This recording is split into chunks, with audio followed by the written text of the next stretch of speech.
fabulous Sunday morning. Today we're going to be talking about the Richmond dime. Now, I know a lot of people, when I first mentioned this a couple weeks ago, was like, Frosty, they're talking about the 1966, and that's not the same thing. And it's like, well, no, actually, I'm not.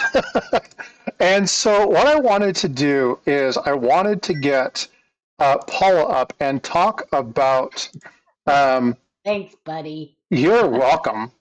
But the thing is that there's a lot of information that people they're just not aware of. So I want to clarify. I see some things in chat, um, and I want to do just a little bit of clarification first off. Number one, the information that we're going to be talking about was erroneous. We'll explain. But it's important to understand because I'm seeing a lot of stuff. Well, how much of this stuff has been removed to history?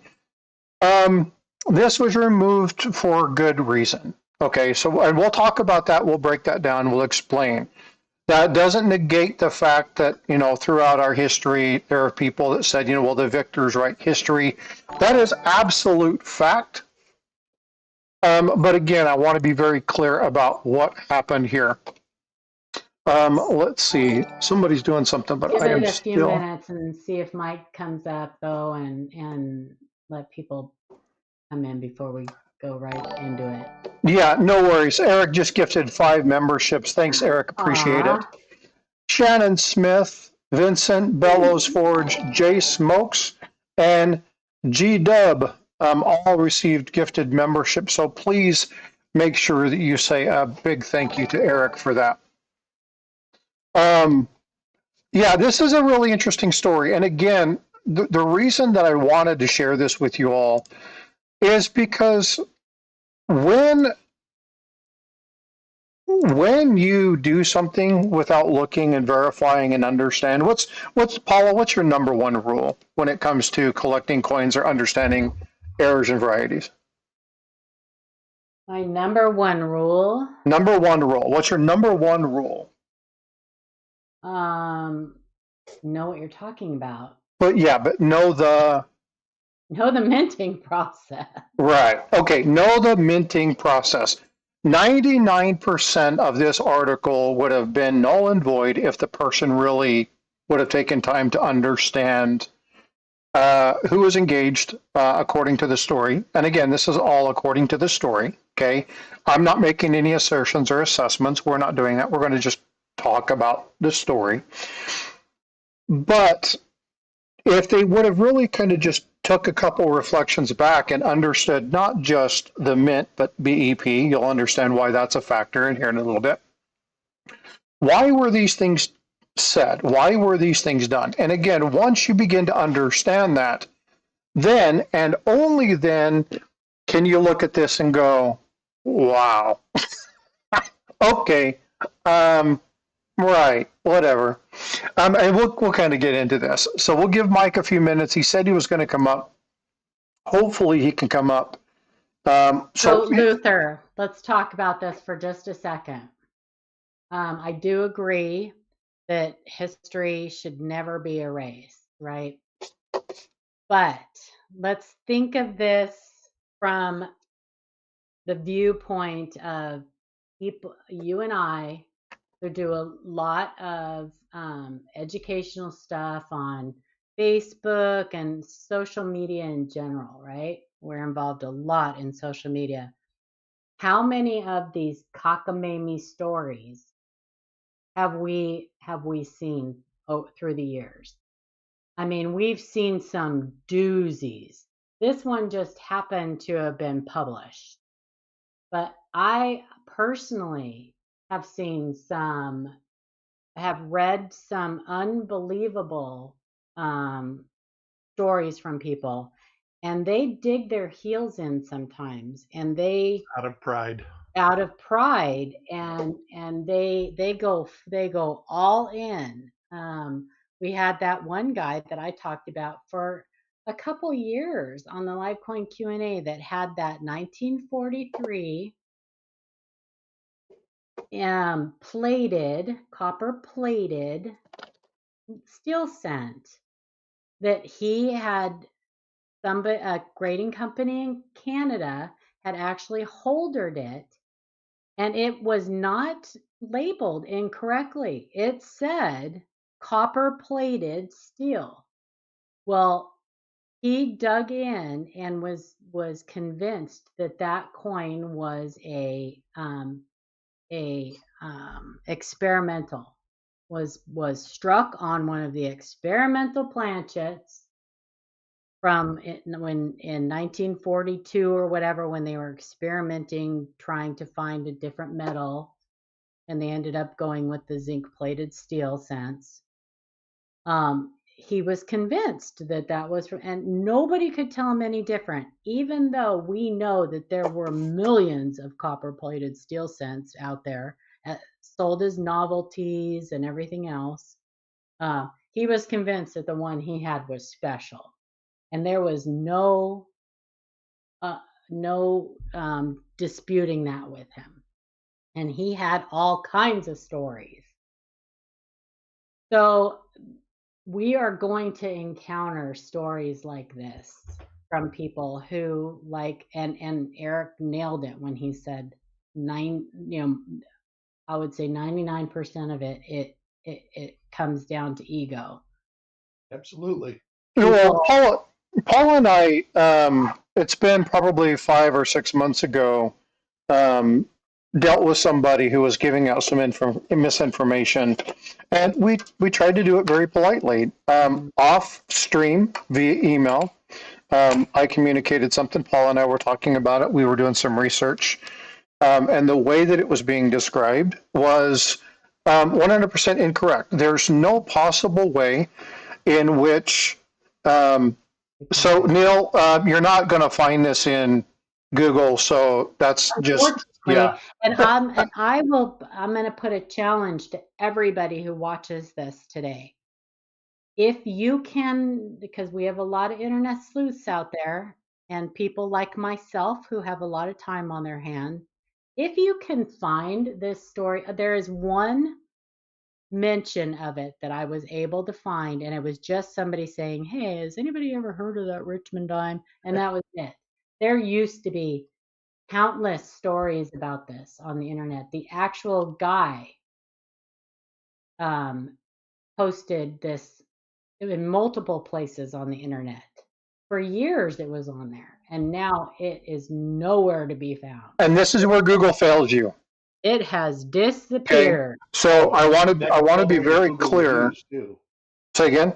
It goes all the way through Google, like Google reviews. If somebody gets a bad review, they just got to pay like $7 to get it removed. Yeah. So the whole purpose here is to reiterate, we have yeah, but again, so this is where, and this is one reason that it's important that this dime was pulled off. Okay. Again, there's so much misinformation. Attributing something to anything. And again, the reason that they called this that was because of part of the story has nothing to do with the history of Richmond. It has nothing to do with anything like that. Mm-hmm. It has to do with the location of which these things supposedly took account, and the origin of the person who was doing some work. And it has to do with the federal, supposedly the bank that the currency was going to, or whatever. Yeah. So, but the point is, it has nothing to do with actually Richmond. It's not associated with any other monies or stuff like that. And so what happens, and this is why I tell you guys, if you're going to research something, okay, now AI, people talk about using AI. AI is not always a bad thing. I use it for research all the time. It's horrible for coins. It's horrible. Well, what's horrible is people who utilize AI that don't know the basics of what they're actually searching.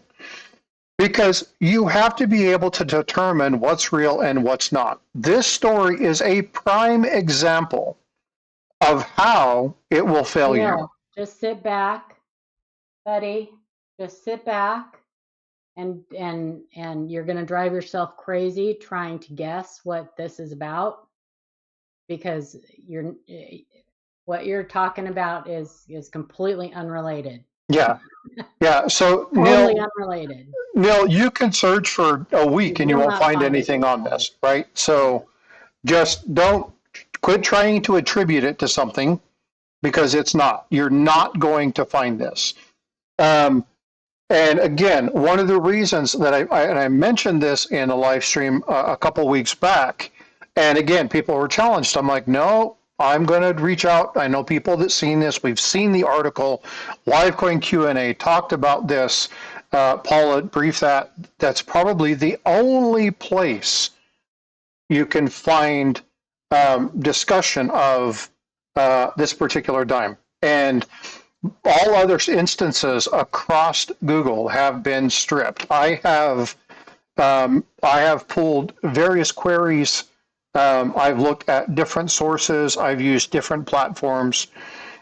We've done Boolean searches to look specific. I'm like Boolean coded specific searches, looking at key tables, looking at the attributions they might have utilized for the article, giving specific dates. It's gone. I mean, they have paid Google to remove this. It's gone. It's like you won't find this. You won't find this through. Yeah, they would have had to pay the search engines to remove this. You won't find it through Yahoo. You won't find it through InfoTeam. You won't find it through Hop Daddy, whatever the. I know that's a burger place, but the what's the one that used to be the search engine? No,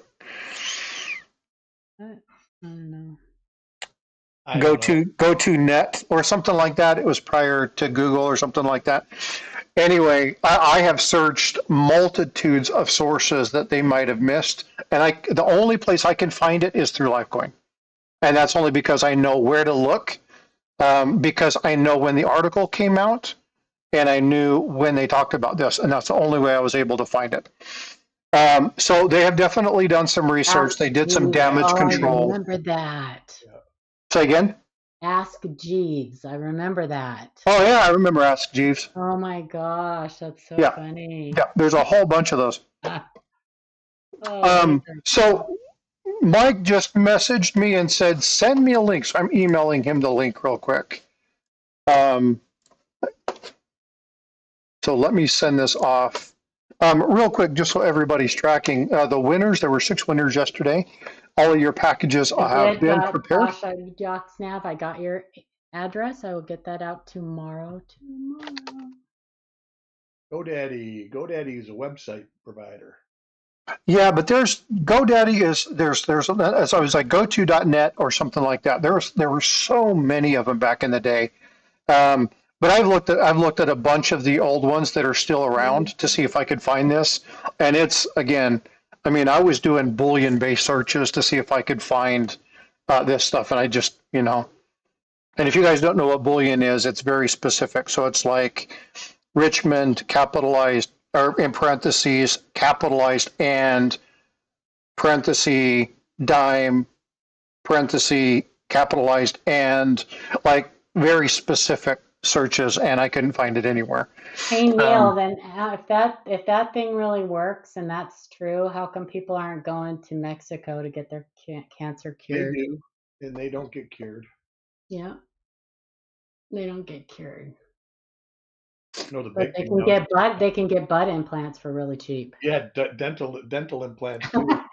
Yep, that's true.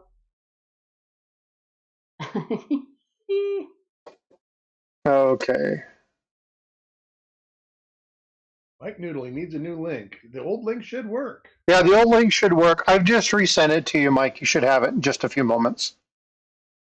All right. Well, let's go ahead. I'm going to pull this up. Mike will be here in just a few seconds.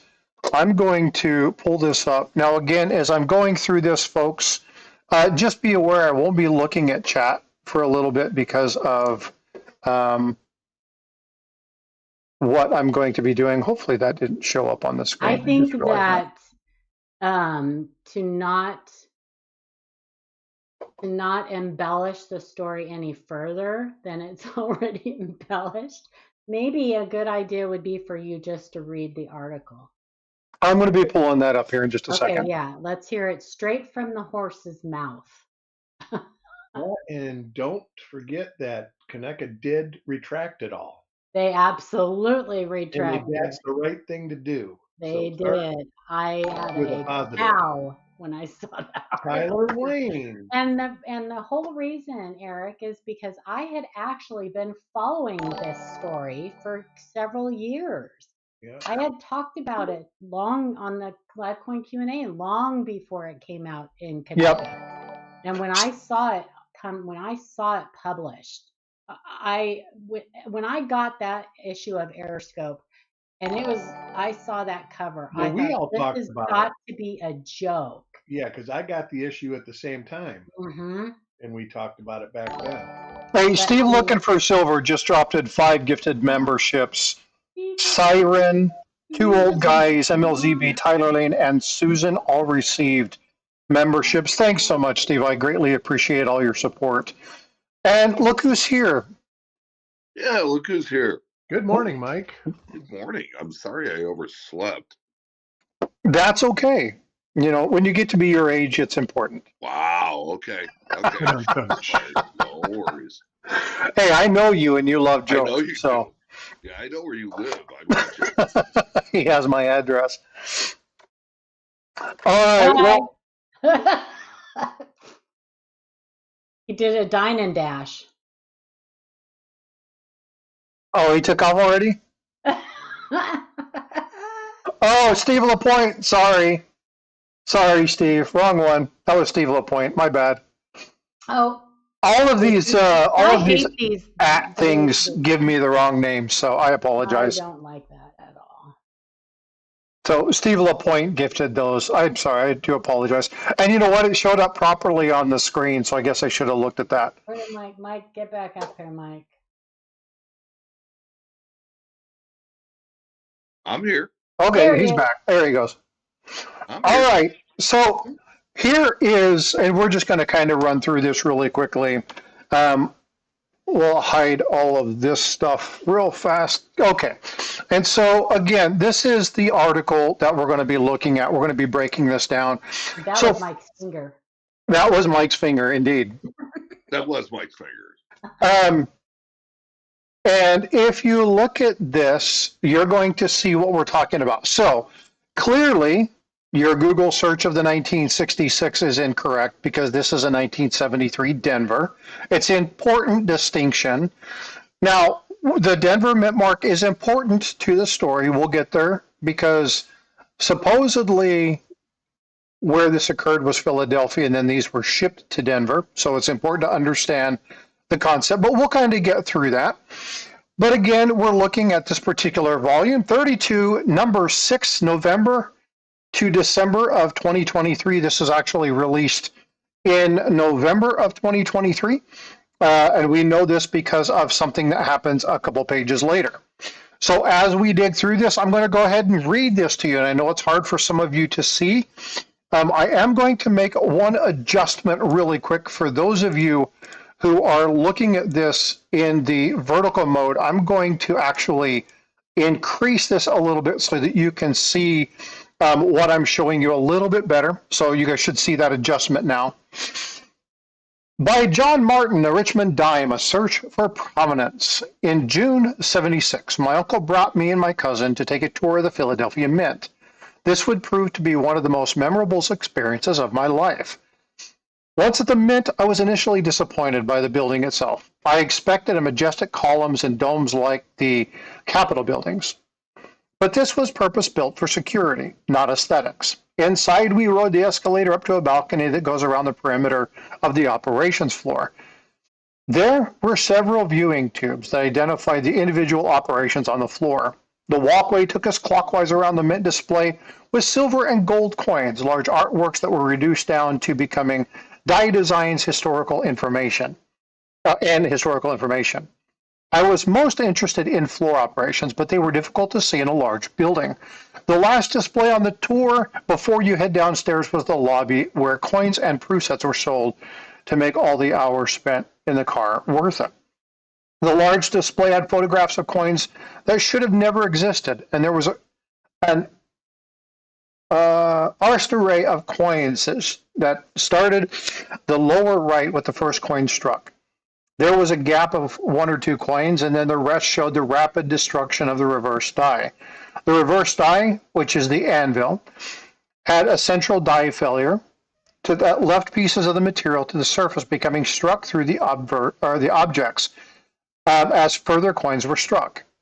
The central die failure was so deep that the coins had circulating unstruck surfaces, becoming progressively dish-shaped. And we'll talk about some of the language that's utilized in here, by the way. These dish-shaped coins could not pass through tolerance gauge because there were so many of them, they ended up jamming the conveyor belt and stopping production. Close to 1,000 coins had to be destroyed. This caused the reverse die damage of the obverse die in 1972. A man from the Bureau of Printing and Engraving, the BEP, by the way, and it is the Bureau of Engraving and Printing, just FYI, traveled to the casting facility at the Philadelphia Mint to see if the mill could help with plate maintenance during a time of construction at the BEP. He brought one with him. It was an obsolete plate for testing purposes. The casting facility did the work but on the sample, but were just too busy to take the work for the Bureau. During the process, the plate was placed face down on a die cooling rack. 2 small pieces of the typeset fell off the plate and onto the rack. At this time, the casting facility shared its space with the mint die making facility. Soon after, a man came into the obverse dies, a man came in to make obverse dies for the 1973 Denver dime. And again, this is important because we look at this as a 73 Denver. During the period for the Philadelphia Mint was making all of the dies for circulating coins for all of the mints. The die was made and inspected before it was placed into the cooling rack, top of the typeset, and then absorbed to the die flush with the field and in the headspace of the bus. The rack of the Denver dime was then sent to Denver Mint, where the die in question was polished and installed in a press. The first coin was struck almost perfect, but then added a massive inclusion to the 2 pieces of the typeset in the reverse die, caused a central die failure in the reverse die. The typeset then became an inclusion in the obverse die as well as an E and a 5. The E and the 5 were on the printing plate as the designation of the bank, and the bills would first be sent for distribution. The bank was the Federal Reserve Bank of Richmond, Virginia. Thus, the error was called the Richmond dime. So that's where the name comes from, okay? So all theory, all guessing aside, that's why they called it the Richmond dime. It was also referred to the cluster at the mint. 1 or 2 coins. You guys like my sound effect there? I hope you guys did. 1 or 2 coins had escaped the mint. The mint correspondence, the annual report of the director of the mint showed at the end of 1973 there was a huge push for quality control at all the mints. The Denver Mint was hired to control the team to analyze the workings of the mint floor. When they found the approach, any man, any job. This was then charged to the training for a specific position, then cross-trained for a second. The Mint also installed optical comparators at every step of the process. The Philadelphia Mint also installed these optical comparators at every step of the process, as well as their casting die making facilities. We go to the next page of this. The subjects, and here we list a whole bunch of stuff. Now, Paul is going to get into this because there's something very specific to discuss when we look at this. We'll come back to this. The study was undertaken in the scanning electron microscope in order to determine recognizable characteristics of struck, damaged, unstruck raw planchet surfaces. All of the subjects are modern dimes. The study was performed to illustrate the Richmond dime has raised unstruck planchet on the surface under its reverse. The coins were examined at many magnifications, over 50 micrographs were taken, and it was found that at 1,500 times magnification, the surrounding surfaces were best revealed. Special thanks to zoology professor John Rice, PhD of Harvard University, for donating over 12 hours of time for the project. Characteristics: unstruck surfaces show material handling scars from the surface was part of a sheet, divots, imperfect lamination surfaces. Characteristic damaged surface shows smeared and terraced surfaces with displaced metal surfaces, differing elevation material. And then you see the 5 down there. Okay, and this is where it talks a little bit about that. Characteristics. The E and the 5 were inclusion in the obverse die. The intersection shows that while one was on top of the other, there is no evidence of one cutting through the other as their impression occurred simultaneously at the time of striking. The portion of the E in the field shows the die polish marks across and gouging it as it were part of the die at the time of polishing. The reversal poorly struck rim at the upper left quadrant, result added by the material of the E in the 5, interfering with a complete strike. The struck through objects are the result of the die chips, a material that were left on the surface of the reverse after the striking of the first coin. We'll talk about the language there. There's a problem with that language. The flat, proud surface to the right of the largest struck object with raw planchet surface left untouched due to the large cavity left by the central die failure. I shared all this information with the Pacific Coast Numismatic Society. He said he gave it to, he said it gave him deja vu, as he may have read about this coin in the 1970s newsletters from Cone NECA, or possibly Numismatic News Magazine. I'm searching for provenance of the Richmond dime reference, and then the person who wrote this. And again, we know this was released in November and because he actually gave his information. Yeah, and article. Yeah, so here is where we see this area. You can see my mouse. This is where we know that the deadline for submission was here. So we know that this article had to come out in November. So we have the time frames. We know when to look for it. We know the article. We know the submission. And again, having all that information, you cannot find this. They've done a really good job of scrubbing this. Now, I'm going to turn this over to Paula and Mike and have them talk about some of the issues. So you guys tell me what page you want me to be on. Can I ask a question real quick first? Fire away. The reverse on the dime in question, is the flaw on the lower right of the reverse? It's if you turn it the correct way, if you flip it coin turn, it lines up with the counter. It does. It's not above it? No. Okay. I was seeing something. I was like, wow. I have here. I'll show you. Hang on. Because you can't hardly see it. Oh, all right. I see. Written in there. I thought it was in where his little cross is right now. There you go. So this is what we're talking about right here. Here's my problem with the whole thing, Eric, was that to me, can you zoom in? That zoomed in. To me, it was so typical and it was so obvious that it was just post-mint damage. Oh, yeah. I agree. I mean, it was counter stamps a million times, right? Yeah. Pardon me? We've seen counter stamps a million times. I have a bunch of them on my desk. Yeah. So, and to make it as a bridle, that's kind of hilarious. So when Kaneka published this, that's when I got offended. Because it's like any jerk can publish whatever they want, and they're not always true. Mm-hmm. But this is a group. This is a well-respected group within our hobby that we look at as experts. Mm-hmm. And I mean, they just screwed the pooch. There's no better way of looking at it. I can tell you what happened with that. See, what they had no editor at the time. They had no editor at the time. Well, I mean, it's kind of like the story with the 55 double die, right? They weren't inspecting dies at all. Nobody's at the wheel. Yeah. And the person just, there was he probably skimmed through the article, and there was enough convincing text that without even looking at the photos, and perhaps he didn't even look at the photos because, they put those together in a different place. Yeah, They put the often photos in the the text. story is one place and Yeah, the yeah, the yeah. artwork is So elsewhere. maybe he hadn't even seen. So whatever the reason was, it was a colossal screw up, and there was a retraction printed in the following publication. And now Unfortunately, you understand why I jumped on this and said I wanted a copy of it. yes, yes, oh yeah, yeah, for sure. I just wish I would have scanned it before I sent it to Well, you. now you have scans, right? Yeah, no, I do. Okay.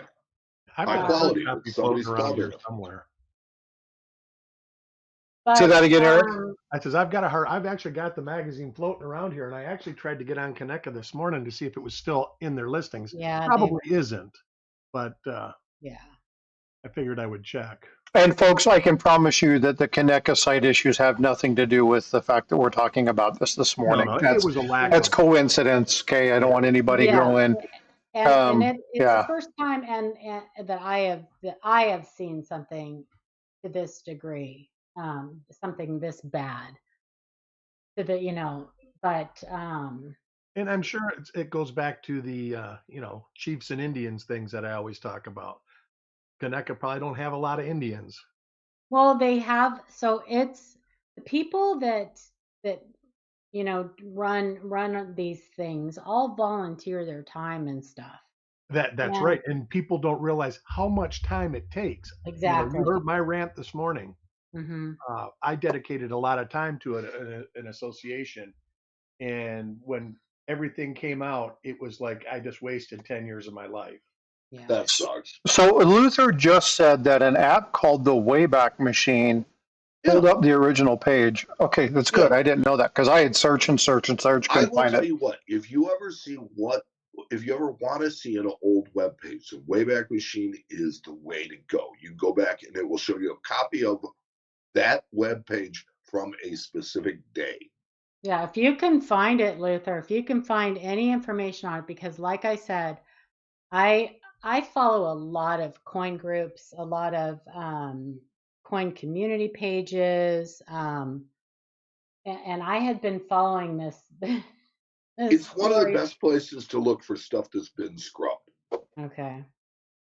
Yeah, and again, folks, so what I want to do, Paula, Mike, and Eric, is I want to break down a couple things. So again, we're talking about this being post-mint damage. So let's talk a little bit about, okay, not why we assume that, but why we know that. Okay. And there are some telltale signs and some discussions, and I've got some things that I'm going to share as well. But can we kind of walk through and, I mean, outside of the fact that it's an obvious counter stamp. Well, let me start, since my knowledge is the most basic, and then I'll kind of defer to Paula because she really does kind of study this stuff more than me, believe it or not. Copy that. So when I saw it, my first thing is to turn the coin over, because if this happens during strike, the reverse die will be perfect, and so it just isn't. And so then you try to locate the damage, and when the damage is exactly opposite, it becomes an obvious counter stamp. And I mean, literally, it took that much research. That's why I was so just absolutely taken aback by it. Yeah. Because to me, that says that somebody was asleep at the switch. And look, I don't even really blame Kaneko for it. I'm more angry at the fact that they're trying to scrub it. Yeah. Than anything else, because they should take this opportunity, correct themselves, own it, Explain it. Explain it. That's right. Yes. And this is a teachable moment. And they might get volunteers if they wrote a piece saying, so hey, this is how this happened. I have to take a little bit of kind of responsibility for that too. Just because I was the one who brought it to their attention. And I very well could have sat my lazy butt down and written a kind of an article explaining why this cannot be what the guy claims. And at some point, maybe I still will. I kind of feel like I should. Somebody should. Somebody should write an article. Now, will Kaneka publish it? They may not, because they may want to just forget it ever happened. Well, but here's the thing, and this is really important. And Paula, when you originally talked about this, right? You went through and you broke this down, right? You talked about what was going on, and this isn't just a willy-nilly one time somebody published something and it was never talked about before. We have to talk about the fact, and again, reiterate the fact this was a story that this guy had been pushing for a long, long time. And this isn't the only person who's done this. There are people actively in our community who have pushed their own version of errors. All the time. This happens all the time. Yep. And I 100% agree with Mike. And when I talked about this the other day, the important thing about reminding people of stuff like this is mistakes happen. Mm-hmm. Mistakes happen. What we need to do is when they're identified, we need to go back. Number one, we need to correct them and explain why it occurred. If this was the fact that the person doing the editing didn't have time and they just brushed it through, that's exactly what happened. That is a simple clerical error. You know what? We dropped the ball here, right? And again, now they said they issued a retraction. They did. Right? So that was something that was done. I don't have the retraction, unfortunately. But something like that should have been brought up. Now, I'm not blaming them for stripping this off of the site because this is something that somebody could take very easily, try to replicate. Yep. And now we've got a whole bunch of these where people are seeing this story in a published magazine by somebody Conecuh's well known. Right. And so now we've got this story, people take it out of context, and now we've got people spending hundreds of dollars on something that's trash. I have one floating around here somewhere that Ringmaster Ray made for me. Right. And so, well, Luther, look up your thing and see if you can find that. I want to address something that Winston Double said in the other chat. He said, wait, Conecuh called this an error. I just got in like a minute ago. I want to clarify something. Conecuh did not call this an error. Ringmaster Ray's here. Just published an article written by somebody who called this an error. Conecuh absolutely did not call this an error. There is not one of their examiners who would have looked at this coin and said it was anything other than damage. This is a administrative oversight. Yes. That's what this is. Right? This is so it's going to be under Conecuh. I'll get Paula. Can you put the? Couldn't have been deleted, Luther, because it was in print. So. But you have to be a member to find. Scope itself, probably within the. It was in scope. In the very next month, it was in. All right. Yeah. So somebody who's a member of Conecuh will have to pull that up and access that. March to April, but when I get out of here, we'll see if we can find this, and then I'll post it on my community page so that people can see this. Yeah. So it would be in the episode or in the issue that would be required all entries by December 1st. So it would be January, February. Yeah. So I'll tell you guys that at some point early on, somebody explained to this guy that the reason it's an impossibility is because of the damage to the reverse, right? At some point, somebody pointed that out. So if you'll notice in the article, the majority of the explanation is focused on the reverse die and why it is the way it is. All the scans that he supposedly had done with the electron microscope, all of the test pieces were all about the reverse die. So he spends his time explaining away the fact, or trying to explain away the fact that obverse counter stamp caused damage to the reverse of the dime. And he tries to explain it as it somehow having something to do with the reverse die, which it doesn't. That coin was struck completely normal. I have an example here. It's an extreme example. If Frostbite wants to pull me up real quick. He'll ask me to pull her up. Hold on just a minute. His explanation on how it became is also very poor. It is, and it makes no sense. First of all, the BEP does not have anything to do with the U.S. Mint. They're That's never going to correct. bring their stuff to the U.S. Mint to have any work done on anything that has anything to do with anything. That's correct. And if you were to, let's just play devil's advocate and say that this was a possibility, even though we know it's not. The relief on the printing plate is so, but it's so flat. If anybody's ever seen it, the way they make offset printing plates, it would not put itself in, even if it was molten red hot. It would not. Number one, it would probably melt the foil that the offset plate is made on. But two, there's not enough relief to actually make the impression into the die.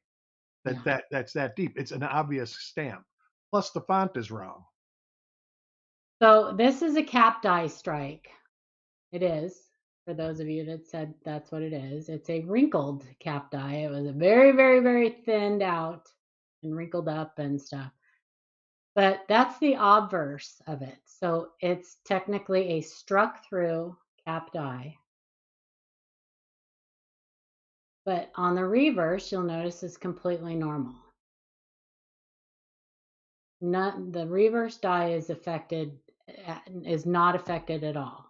So let's walk through this, Paula. Can you explain how this occurs? And again, when we talk about this, understanding the minting process is extremely important. So a coin enters the striking chamber, right? A planchet enters the striking chamber.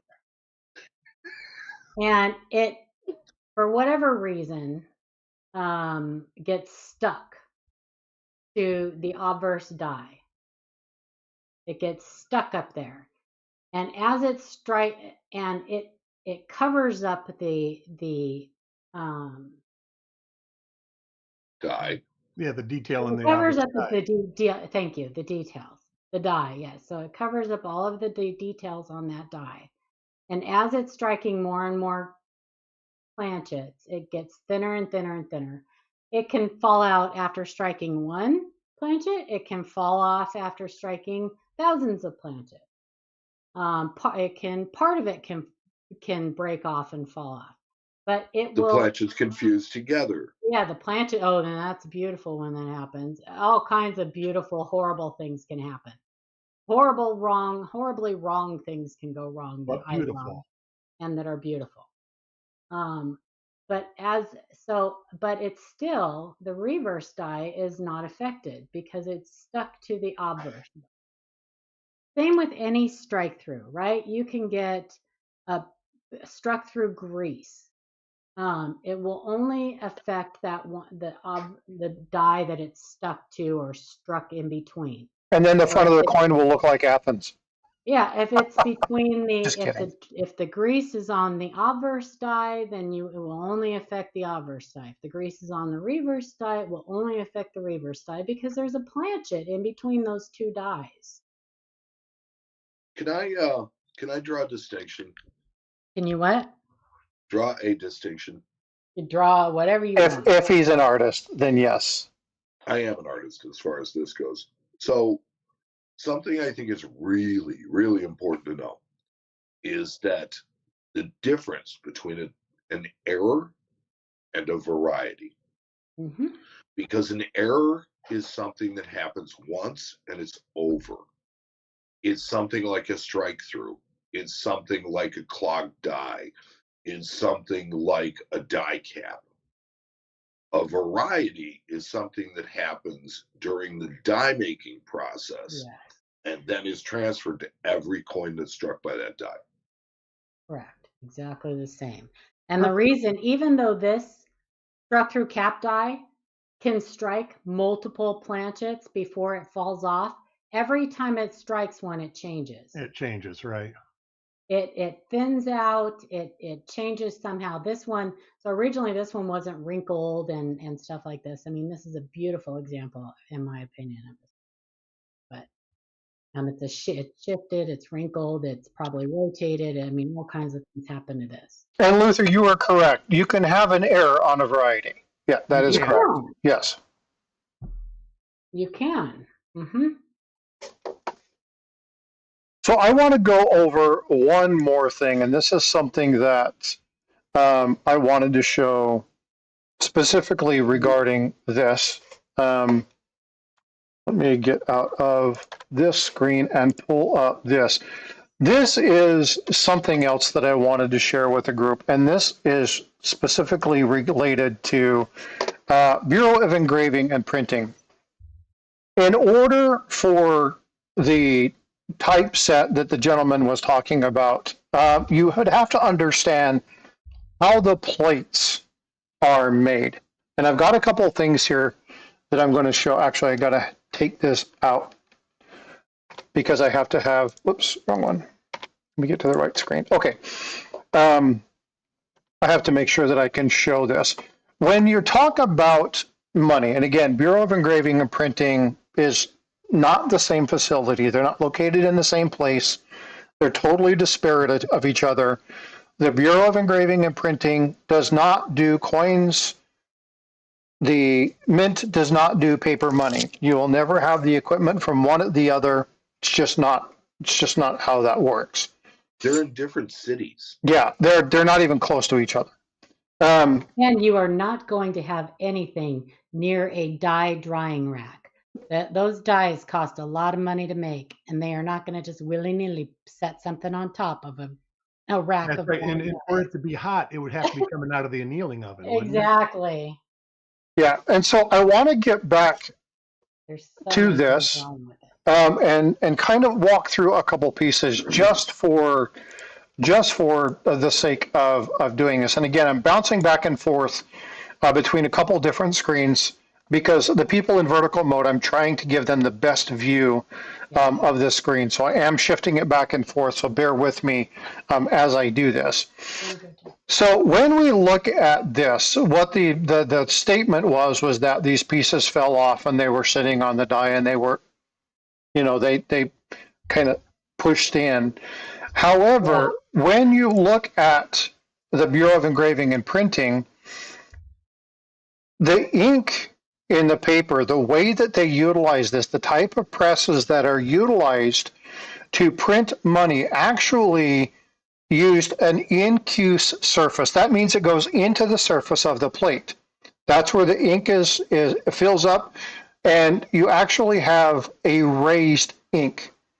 So the fact that they're saying that this is incuse in the coin, there's no way that a plate could have had the incuse letter there because it would be incuse on that plate. Not to mention the whole thickness of the plate is less than the thickness, the impression of this 5. Yeah, the other thing that I want to show you is a $5 bill. There you go. Okay. Let's just look at the 5. We're going to go back and forth, and unfortunately I can't split these two. But I want you to look at the $5 bill. Okay, this is the $5 bill 2021. This was the series that would have been available during this time frame. And I want you to look at the 5s. Well, obviously you have the 5 in the upper corner. They're clearly not the same as this 5. Clearly not the same. Okay, so we have to look at, is the one on the $5 note for the serial number the same? And the answer is no. It's not even the same style format. The 5 on the bill doesn't match the style scripting. This is like rule number 1 in counterfeiting, right? Well, I think the one the font is not the same. The one where he's claiming it came from is, show that $5 bill again. And to get the E where it says D1 down there. Aren't those the numbers that represent he's the saying bank that it goes to?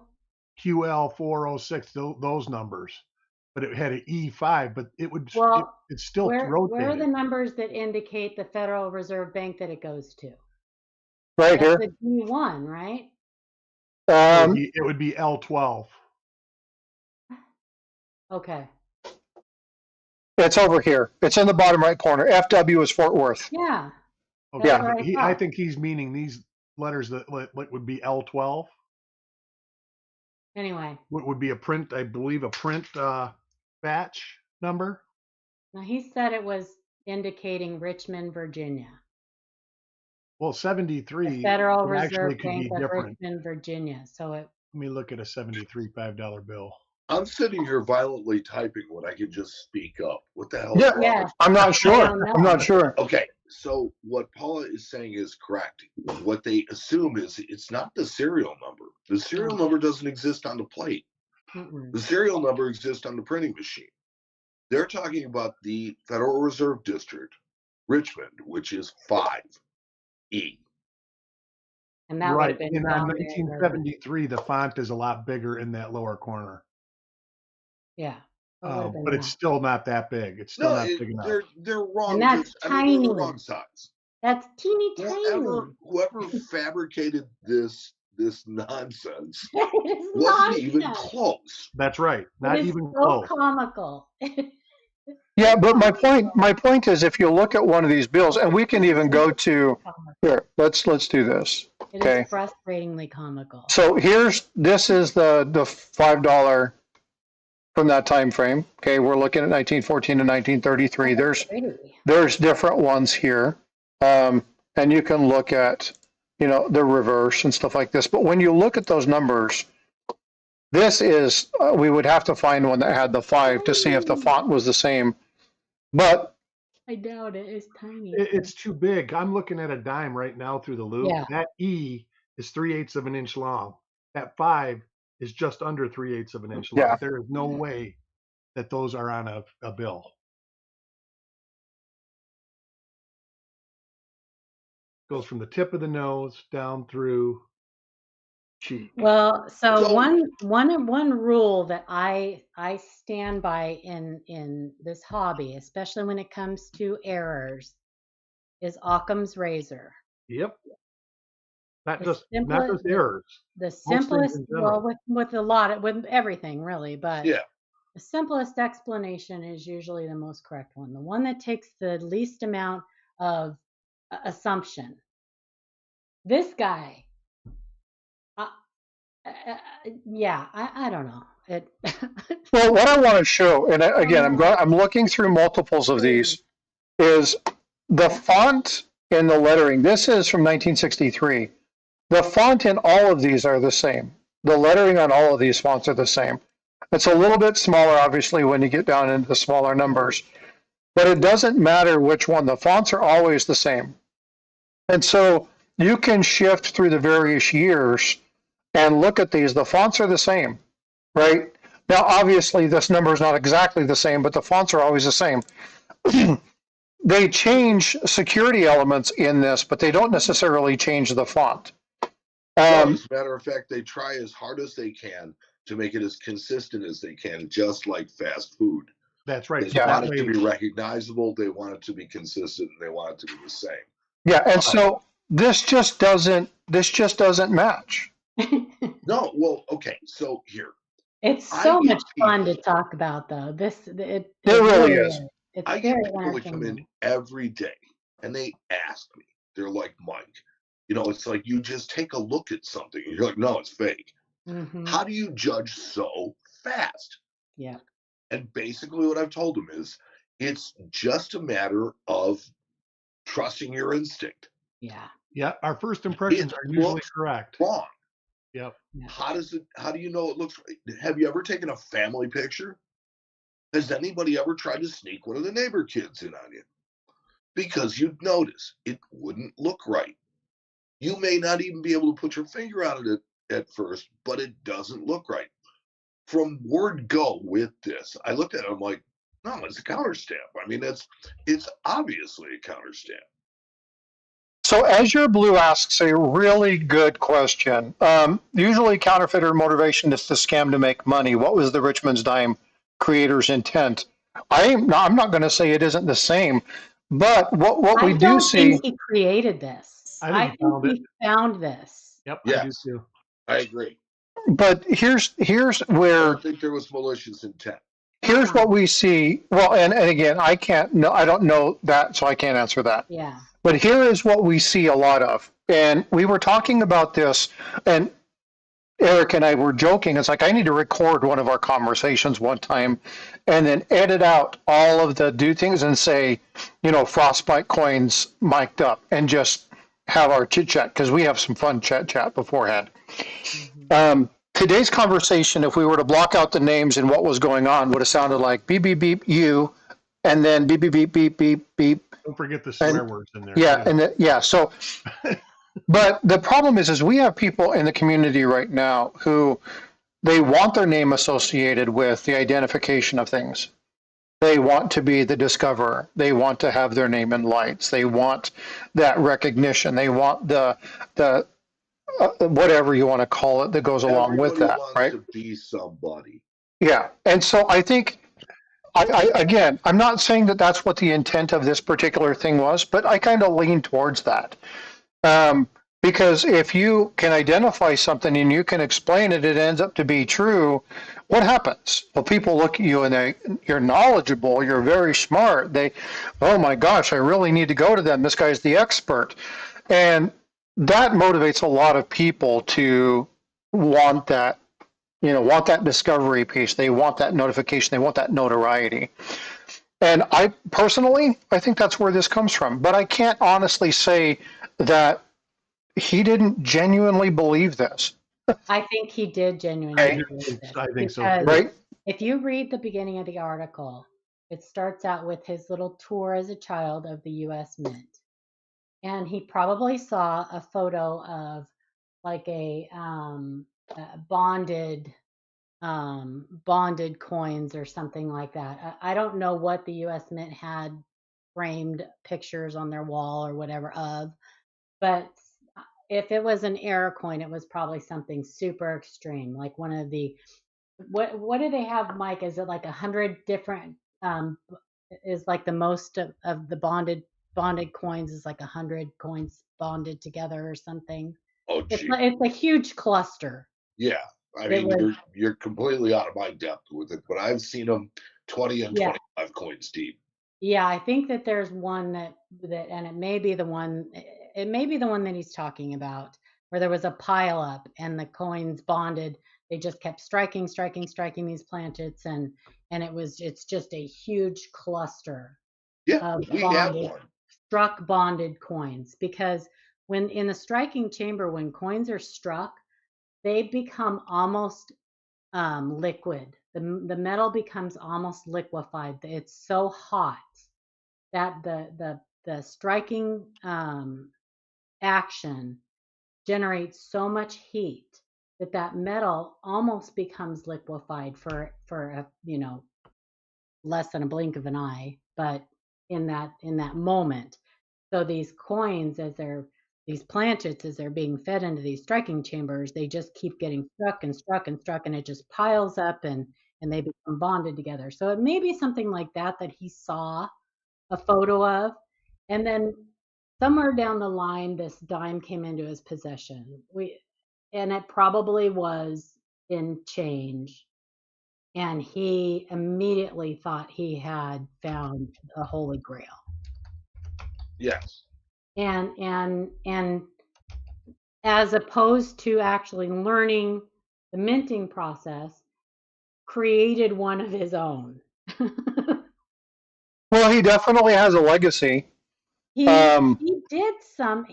took a lot of time on this. Like I said, I had seen for multiple years, I had followed this guy going from community page to community page to community page. So he had time invested in this. And at some point, he just couldn't let it go, because he had invested so much time in it. And okay, so here's the funny thing about fame, or about, like, I don't know anything about that, but or about just being known for something, is that it's a double-edged sword. It's a huge double-edged sword, because once people start to listen to you and they start to take what you say as being gospel, you got to be really, really careful of what you say, that you don't say something that's wrong, because that's kind of what we're talking about here. Kaneka built themselves a reputation of being the experts, the scholars, the people that did the research and gave you the right answer on this stuff, and they dropped the ball. Yeah. So, I mean, I think the only reason we're talking about this is because we have so much respect for Kaneka. Yeah, and again, I reiterated this at the beginning, Mike, right? This isn't anti-Kaneka. This isn't anti-CoinScope. No. This is just clarification of an issue and explaining why these things happened and the importance of why we're talking about this. And they will come across. We were talking about this, the gentleman that found it, and perhaps his want of, fame for it or notoriety for it. I'm just saying that, you got to be really careful with that, because, now people are going to start looking at you as an expert. And he might find something really good, and everybody's going to discount it now too. Right. And you guys will come across people who try to pass off coins as error coins or whatever, and they come up with all kinds of theories and stories and stuff. And sometimes they can be convincing if you don't know the difference, if you don't know the minting process, and you don't know what they're saying is not possible, then they can be very convincing. And we've seen this recently. Paula and I have addressed this recently with some people. I see it almost daily. Yeah. And so even Facebook, it happens on Facebook all the time. Yeah. Even when somebody has an error, they won't take the word that it's not what they're saying it is. Even in the medical field, we deal with this on Facebook. That person trying to sell something that wasn't it was an error, but I know what I got. What do you got? What? It's what people tell you when you tell them that it isn't what they think. I know what I got. Oh, yeah, I know what I got. So what you showing, Paula? So these are bonded coins. They called this one a pine cone. You can see why. Well, so this is it's like 16 or 17 planches. This is not to be confused with a coin that has been arrested a bunch of times. So not that kind of bonded. But these can actually, they don't normally stack pretty like this. Are there any of them out in circulation where people have them in their collection? We have one. Really? Yes, and I would never think that would make it out of the mint. Matt has one. Matt has one too. Insanely expensive. Matt has one too, and they are very expensive. This is one of my bucket list coins. They are insanely expensive. I will never have, but so when you talk about expensive, give us an example of what you mean by expensive. Expensive is a relative term to some people. Yeah. Okay. Yeah. I figured that much. All right. Because that would be crazy. Yeah. So I'm going to pull up something else real quick. We can keep talking about this, but they actually make the grading companies will make custom holders for those too. It's pretty amazing.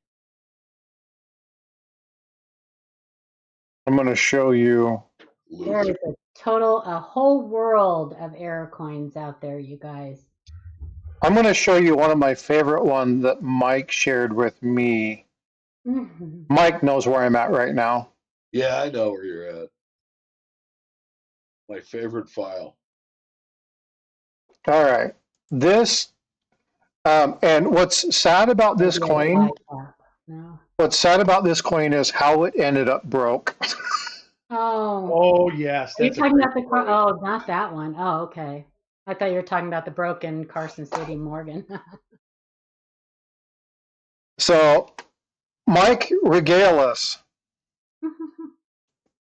You are looking at 6 1-pound planchets that became a die cap error.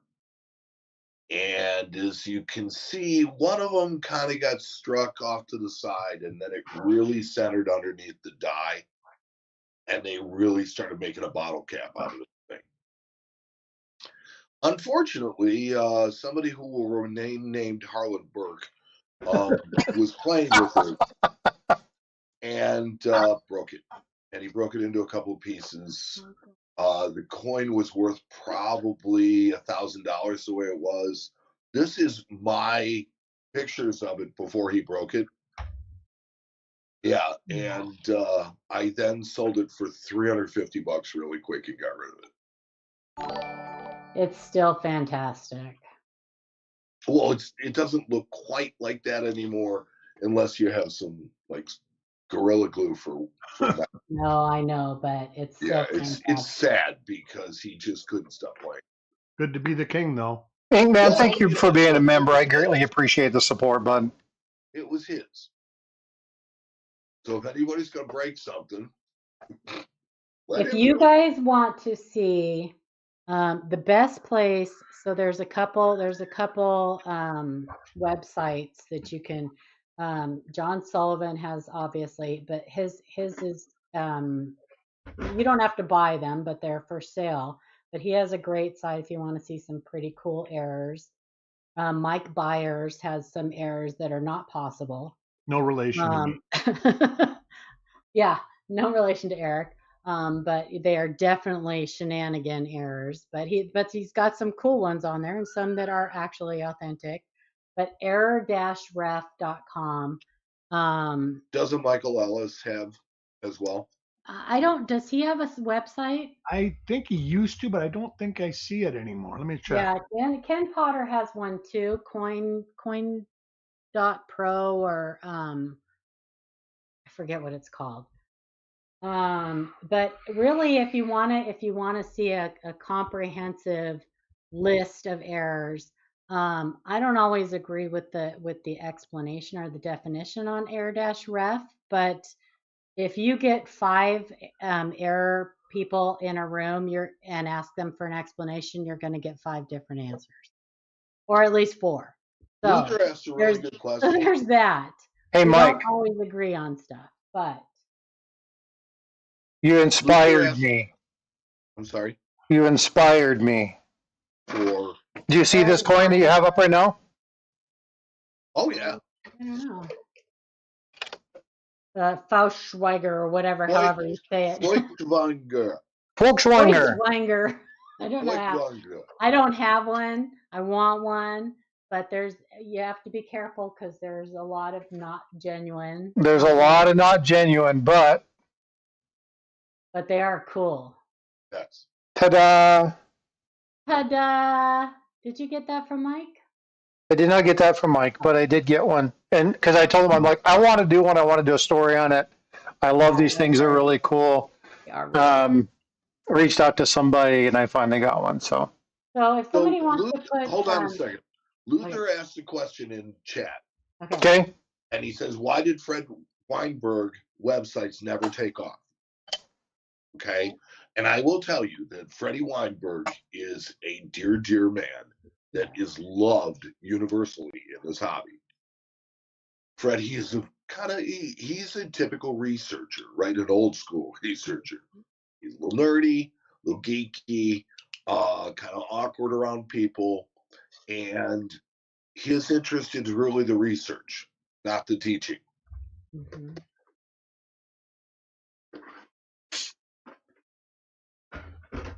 He's retired now. Yeah, I mean, he is retired. At shows and stuff. And if you ever ask Freddie about anything, he's happy to tell you about it. Yeah. You know, I mean, he's like Julian Liebman. Julian Liebman's another guy like that, where he's just a little awkward. He's a little more scholarly. My nickel looks like it was struck 3 times. Send a picture, AZ. Send a picture. Desert Fish said the best thing you can do with Facebook is cancel it. I love that. I like Facebook, but I don't do information stuff on Facebook. It's too toxic. Well, I do. I know you're good at it though. I am on more websites more pages, I should say, than I need to be on. So but Drew, somebody has to do it. Hold on real quick. Drew, quick fix. This is not pre-recorded, by the way. Just FYI. This is a recording. But Facebook is utilized by many Mine is people. my And interaction in coins on Facebook is need to know. People ask me, like, if Paula says, "Hey, what do you think of this?" I'll tell her. Or like Chuck was on vacation and he said, "Hey, will you take and do this for me for a week?" And I said yes. well, Besides that, it has to be somebody has to call me behind the scenes and say, "Hey, social media you is look Yeah, at I will that?" tell you that there are some people and there are some sites on Facebook that are well worth going to, but Sure. they're few and far between, and you have to watch out. There are a couple of really cool groups like Fun with Fakes, Oh like yeah, that are yeah, absolutely. okay, like the Coin Show podcast, like friends of the Coin Show podcast, Five Coin Q&A. I mean, we all still have Facebook presences because, and this is the funny part, the ironic part, the people that are most likely to get scammed are the older ones. Mm-hmm. They're at. well, my motivation is different than a lot of people. You're out to I educate people, I aren't you? am. I like to educate and I like to promote the hobby. I am a huge proponent of getting people into this hobby, getting them to stay in this hobby once they get in it. And it Keeping can them off the come down, BCGS boards. it can be as simple as a single post on Facebook that makes the difference whether somebody loves this hobby or hates this hobby. And I have to continuously remind myself of that because I can get kind of, well, usually it's the way somebody is reacting to me that That's causes it. the reaction from me. But I have to continuously remind myself that how I approach somebody and how I answer their question on Facebook can be all the difference between whether they stay in the hobby or they leave the hobby. Yeah. So, and not everybody is into that. Like, not everybody can, Chuck decided a long time ago that he could not do that. But he still does. He jumps But back he in still every other does. month. He will jump Yep. in. He will jump in. What Chuck is best at is correcting people that are giving other people wrong information. That's right. And he'll jump in and he'll do good for 3 months, and then finally he'll say, "I'm backing out. I'm not doing this no Yeah. more." And he'll stay away for a couple of months, but then he can't help himself. And Hey, Dirty Water, what's up, bud? I am big on that too. Yeah. My biggest arguments on Facebook will be not to the person who posted their question, but to the other knuckleheads who That are are answering the answering question. them, giving Yeah. them the wrong answers. That's where I get And passionate. I love your response. And I do it on YouTube too. Sometimes I cannot help myself. You will see me make a random comment in somebody's video that is just giving people completely horrible, wrong information, or they have found a coin that other people are commenting and telling them bad information on that coin. And I you will, do it right. well, It's I try. firm. It's I firm try. and semi nice. I try. I don't always come across the right way. I don't make a lot of friends. Well, and I would like to make a point because I think that without getting too like overly religious or that, because we all have our own spiritual beliefs, right? indeed. There's something that we kind of subscribe to cross culture called the golden rule. Sure. And I had a mentor, well, more of a tormentor, but I had a mentor when I was coming up that taught me a very subtle, different way. And it is not to treat people the way that you want to be treated, because not everybody wants to be treated the way that you want to be treated. Yeah. It's to treat people the way that they want to be treated. And that you'll find out from the way that they act. Dirty water. So I just think it's really important that a lot of times we sit and think about the fact that it's like not everybody wants, the nice, big, soft, fluffy replies. Some people like to get yelled at. If that's what they want, I'm more than happy to be there for them. But but the fact of the matter is that I think it's a very subtle but very important difference to treat people the way that they want to be treated. Yeah. It will get you a long way cross-culturally. Respect goes a long way. The one caveat to that is there is a generation that is being brought up right now, and I'm just going to say it. We have failed the youth at some point, but there is and I'm not talking about the young ones because they're kind of coming out of it, but there's a generation, I'm not going to name the age, that wants their hand held. They want to be given participation trophies for everything. And that is the age group that I have a tough time dealing with. They can't communicate face to face. They have to communicate over a keyboard. I have a very hard time doing what Mike said with that age group. I can remember when dating sites came out, just a tangent, saying, what happened to the old fashioned way of actually like going to church or going to a bar, going to say and actually meeting people. Hey, Eric, did I ever tell you about the dating site my grandmother was on before she passed away? No, but I think you're going to. Yeah, it was called Carbon Dating. There you go. I thought she was on that after she passed. Oh my gosh. Sorry, I love that joke. It's just the opportunity was there. I couldn't pass it up. Absolutely. No, but I thought it was very subtle, but it was really important. Yeah. And as I deal with a lot of people across cultures, because I work in a city that has a lot of tourists. We have a lot of different ethnic groups. We have more Polish people than Warsaw, Poland does. So it's just one of those things where it's like it's. I know that you're thinking the right thing when you say you treat people the way that you want to be treated, but not everybody wants to be treated the way that you. I think that was more of treat people with respect. I don't think it necessarily meant. But my whole thing is that coins don't have feelings. And when I'm analyzing a coin or I'm trying to teach someone about their coin, there is absolutely nothing personal. Yep. It is only about that coin. And some people get very hurt. They really get their feelings hurt. They get attached to these coins and they take things personally. The people that always I feel sorry for are the people that are just starting this coin roll hunting journey. And they're finding stuff and they're asking, is this, and this and that?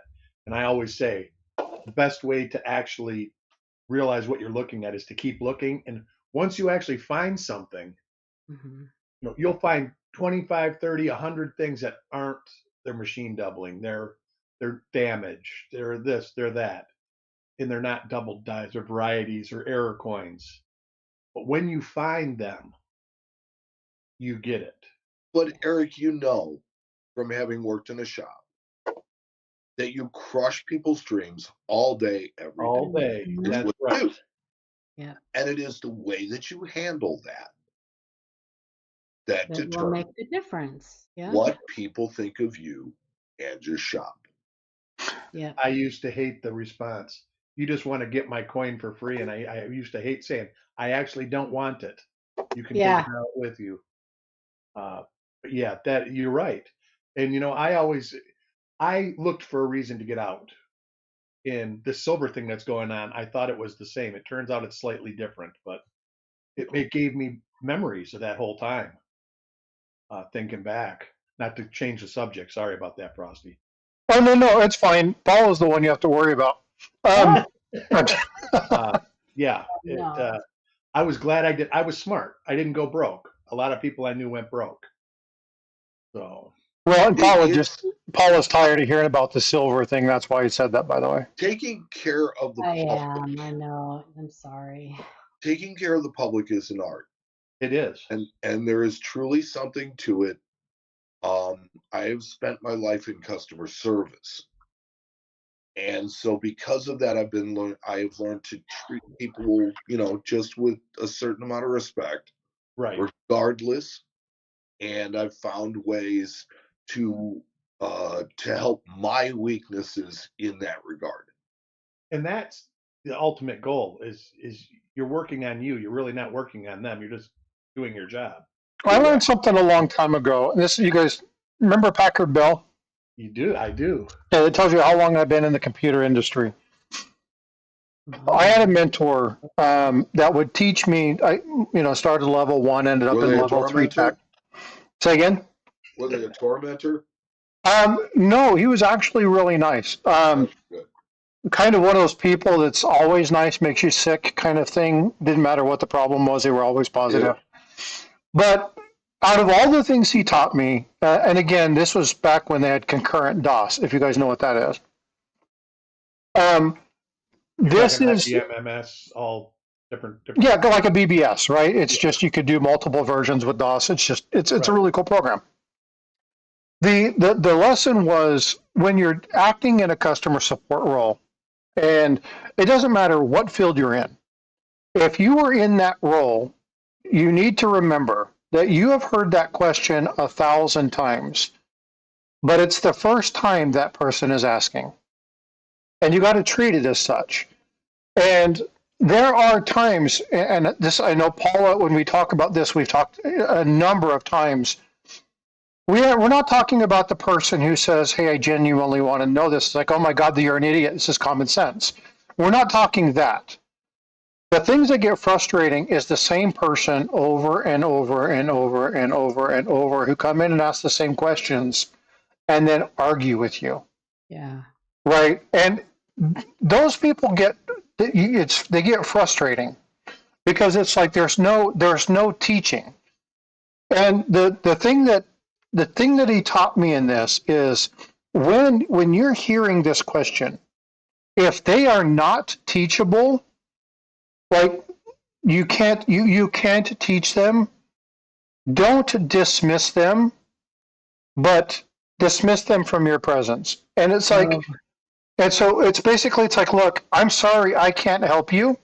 Let me get somebody who might be able to. So just dismiss them from your presence. Don't dismiss them. Don't be dismissive. And that is my problem. But it's a very delicate thing to do, and this is what Mike's talking about. Mm-hmm. There's a practice element. Now, I'm going to go back. Azure and I have talked about this a lot. Azure and I talk all the time. And Smart Man, you can see, was one of his largest clients, Packard Bell, when he was doing finance stuff. This guy has smart dude, really, really smart, talented, understands a lot of stuff, really cool guy. The one thing about talking with and talking to people is and I work in the medical field, Paul, you've worked in the medical field, I would much rather have a doctor who knows what the hell they're doing and has a bad bedside manner than a kiss-ass doctor who doesn't know what's going on. I don't want somebody to be my yes man. I don't want somebody to go, yeah, I know you don't really want to do that, and that's okay. We don't have to do that. What would you like to do? I don't want a doctor like that. I want a doctor that says, hey, Frosty, you have issues with the pleural cavity of your lungs. We need to make sure that you don't do this for a while. These are the things that I'm going to implement. I'm not asking you if you like it. I'm telling you what the best course of action is going to be. You need to protect yourself because if this gets out of hand, it could be detrimental to you. The pleural cavity is associated with the heart, right? The lungs.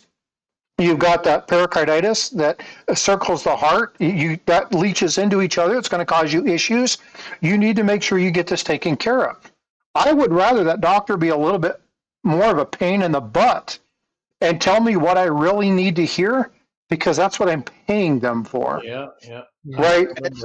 And so I would rather, and again, I won't make excuses for Paula, but I have told a number of people. There's no excuse. I would much rather have her be a little obtuse. You guys like that one? Obtuse. Okay.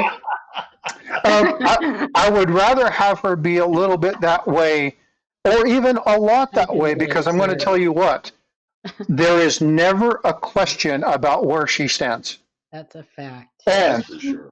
Paula and I have had disagreements about certain things. We had one, she called me and said, "Hey, Frosty, that's not right." And I showed her, yes, actually it is. The US Mint even calls it this. And she's like, "Ooh, got it. I'm wrong. I'm sorry.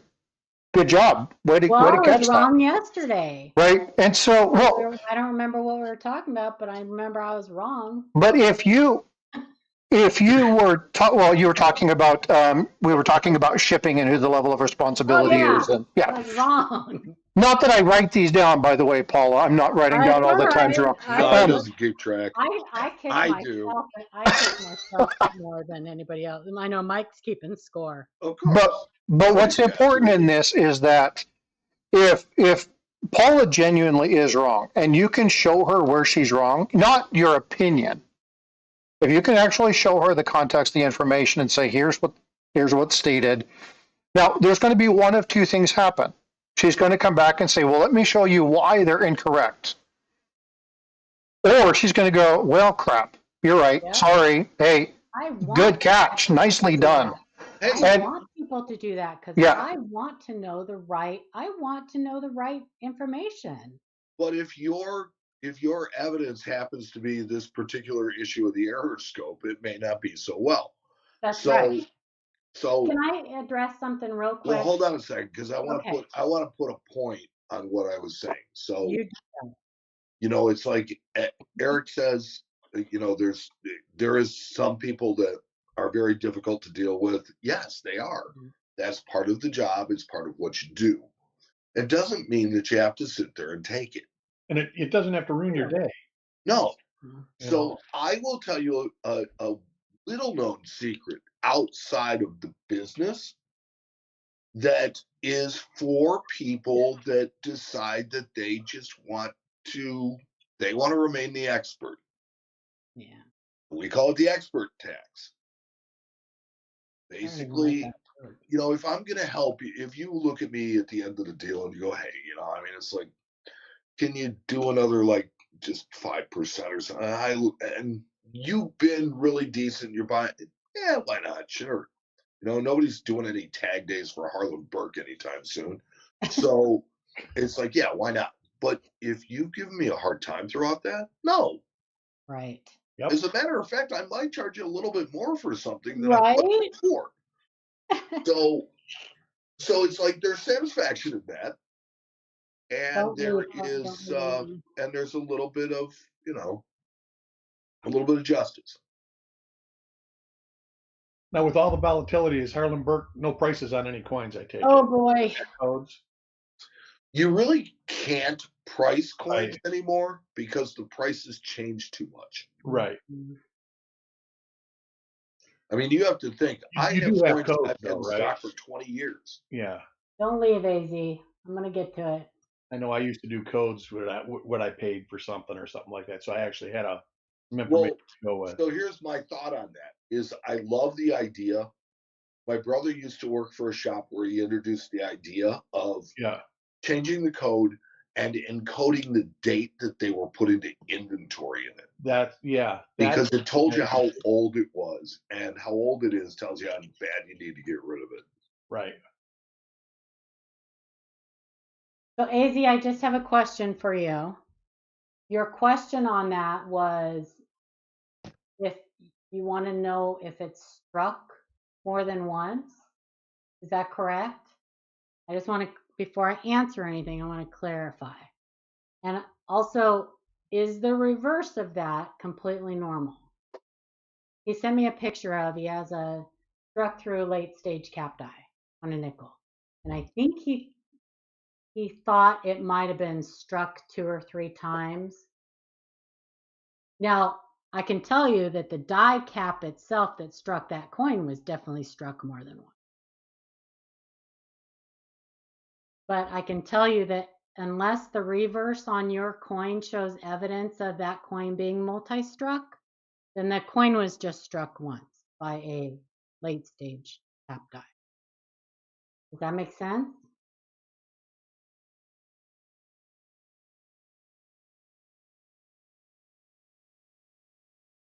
Do you have the picture? Luther, most die caps are struck multiple times, or they're not actually. It's hard to. It keeps striking until it falls out. They keep striking other coins, and so they will thin out, they will rotate, they will shift.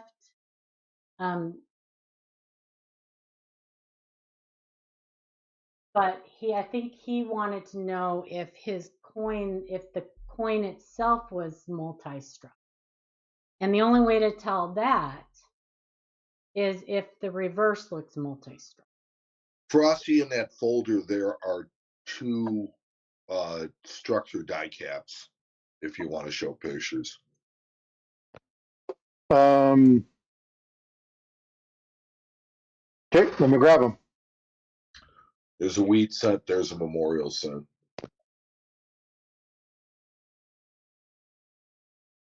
There's a number of images, so give me just Now a few you can minutes.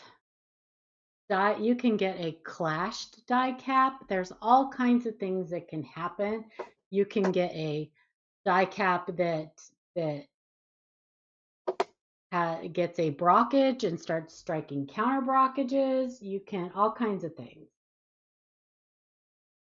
There you go. Yes.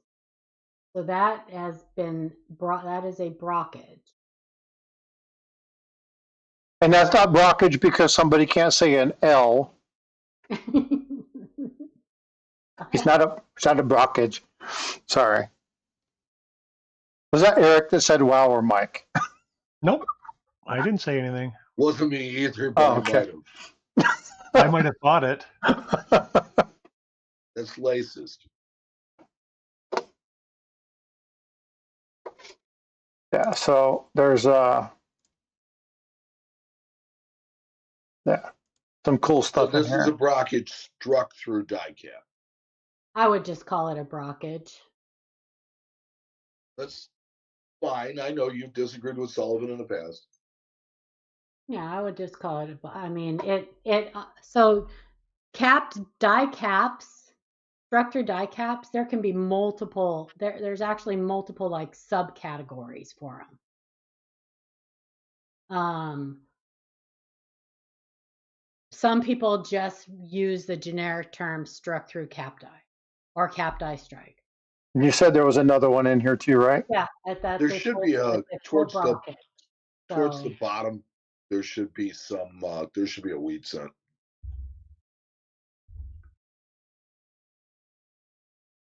Because a brockage can strike a brockage. And it's in a PCGS holder. Can strike another coin and not actually become a capped die, not actually become a die cap. I'm going to play a fun game for anybody who wants to play. Then it's just a late stage, struck through late stage cap die, AZ. Yeah, it's a pretty typical one. If you look at my avatar. Sorry. Love that. If you look at my avatar, you will see a stack of notes.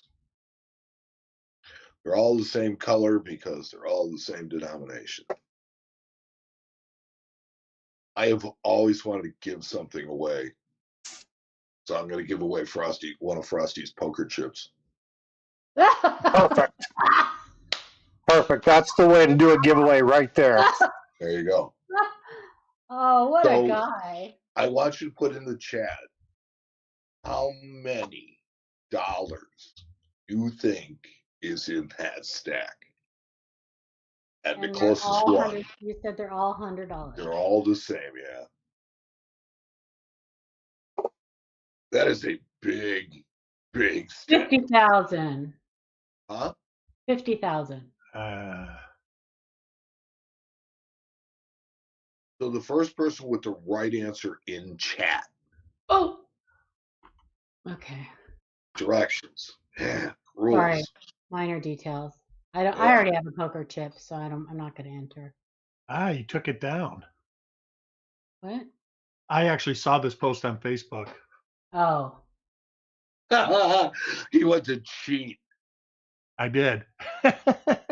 It didn't say, actually. No, he didn't. But I think he said about the purchase, not the money. Is Right. Luther correct? That is one day's $100 bills from a very, very busy day. Oh, okay. That's crazy. Way off. Luther, did you ever see the first strike full mirror brockage on the steel cent that we got to? And nobody's been right so far. Anybody close? Not AZ, yet. I just talked about your coin, AZ. Just talked about your coin. We have everything ranging from 25,000 all the way up to 450. You've hit around it. High, low. Oh, you what? I'll give you a hint. It's 5 figures.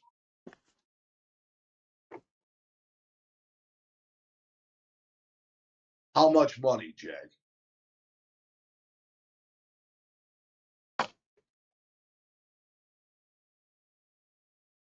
That's 6 figures. Yeah, that's 6 figures. Some people pay attention, see? Well, yeah, but I'm not giving myself a poker chip, by the way. Oh, okay. Come on. Yeah.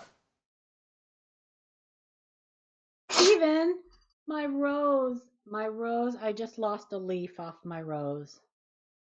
Probably because I play with it all the time. Well, it's fall. It's fall. That's perfect. And my mom always told me if you played with it too much, it'd fall off. So that's perfect. It's fall. Is that why your hair's falling out? That's funny. I think Luther's on the right path.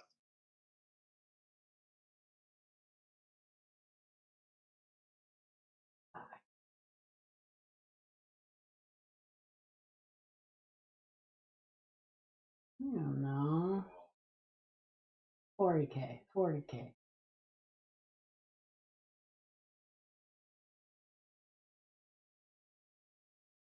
Kevin says, "Oh, it's okay. Yep. You don't have to fix it." That's I did find this image though while we're waiting. Luther is our winner. 40K. I said 40K. Yeah, you didn't put it in chat. Again, no, I know. Because I already have a poker chip, so.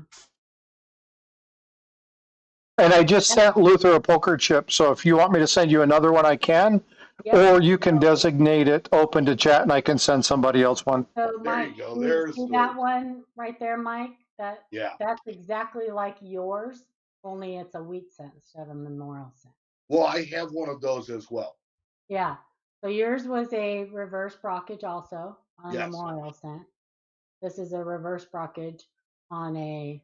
I also have a reverse brockage on a wheat cent. I love them. I like the brockages. I do. I like them. I almost missed the coin. How much would a coin like this be, Mike? On the tray, and it just looks like a regular wheat cent. How much would a coin like this be? Couple hundred. Yeah. Depends on how greedy the dealer is. Yeah, and how much they are. I mean, and you get the grade also. I mean, error collectors are not as interested in the grade as much as the eye appeal. Well, let's also say this. The grade does matter. Let's also say this, because I think this is important. Mm-hmm. If you want to be sure that you're getting, what you're getting, you go to the error dealer. Not a counter. However, the error dealer is likely going to charge you more than anybody else. That's right. If you want to overpay for an Indian head set, if you want to overpay, go to Rick Snow, the Penny Lady or John Sullivan. I mean, it's like if you want to overpay for a cameo proof in the 1950s, 60s, go to Rick Tomaskin, right? But you're paying for the name too, you know. Well, I mean, you just I don't are. know, but You my just opinion are. is it's like you're paying for the expertise, Yep. but at the same time, you're also paying for somebody else doing the work. That's true. Yeah, I would put this at a couple $100.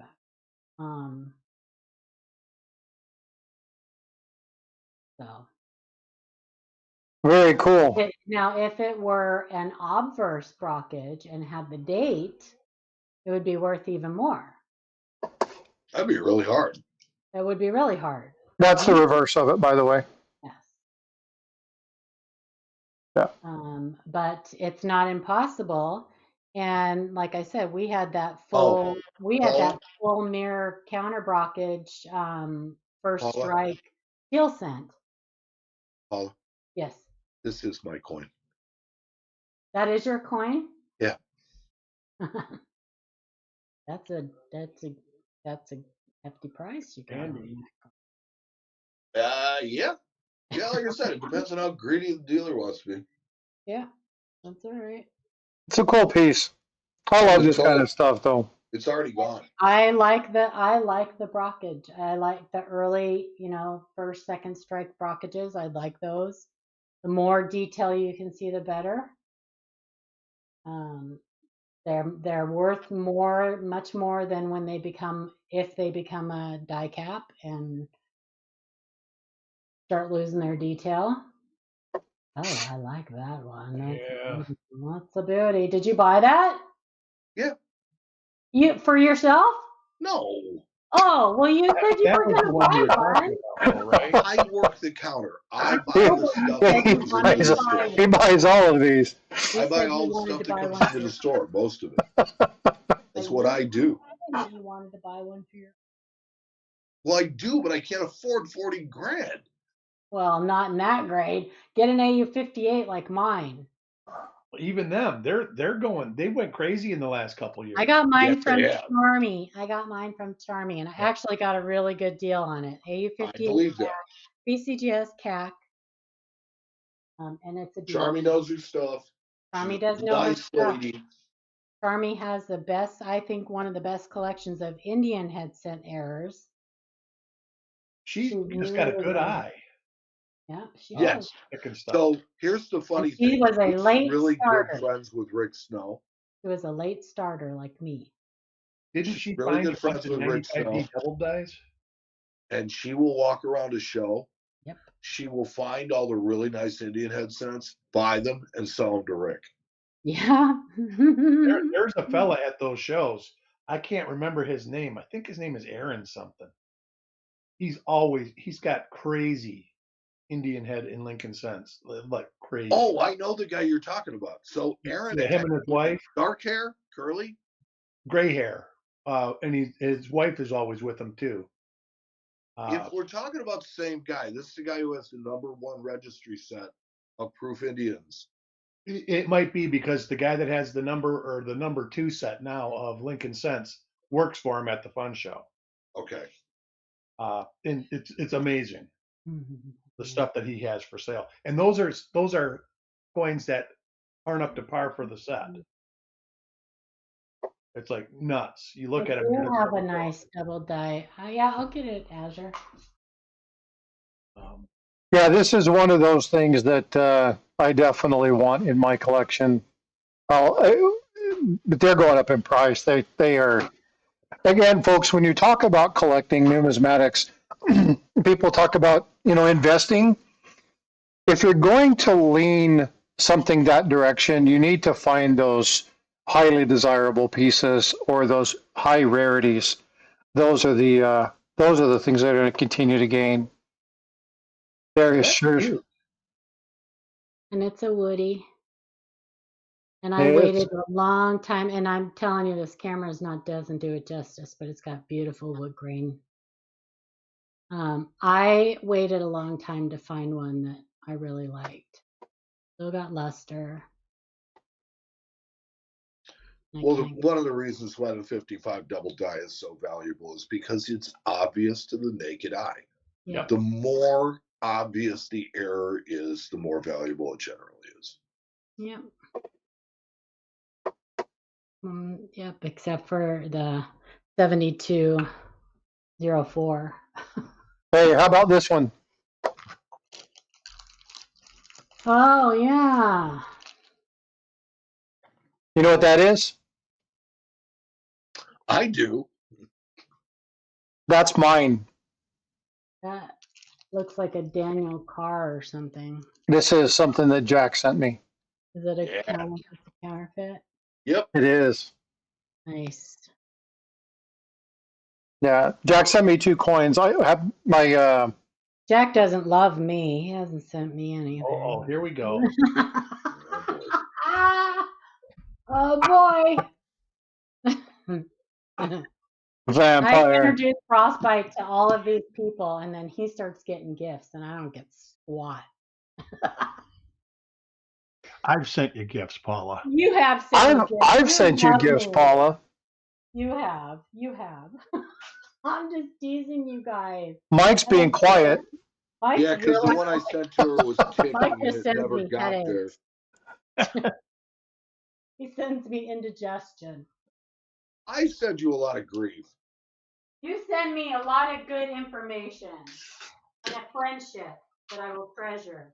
Yes, we're friends. And that ultimately in this hobby, that's the important thing. That is the important thing to me. Anybody who knows me knows it. Hey Jack, if you have the proxy blog that you did on this, please go ahead and throw that into if you do me wrong, I'll drop you like a hot potato. Hot potato. That is a flaw I have and that is actually true, and it's a bad character flaw. I have a tendency to just anyway, it's not a good thing to have. All right, folks. Well, hey, we're at 1:15. Wow, time flew. Time to go. Great conversation. You guys, thank you so much. This was a fun topic. This was one of those that we've been talking about for a little while. It was good to finally get this to put together. Eric, Paula, Mike, thank you guys so much for the conversation today. Anytime I can skewer Paula, I'm here. Nice. So I love my gifts I got from you guys. I'm just teasing you. We know that. We know that. And I'm not really good at accepting gifts. So there's that. I will turn them down oftentimes. Okay, I'm going to go. Have a blessed day, everybody. See you, Paula. For those who don't know, I am going to be at the Whitman Baltimore show first week in November. And I'm going to be at the Portland, the Willamette Coin Show with Greg Bennick and the Kaneka booth next month.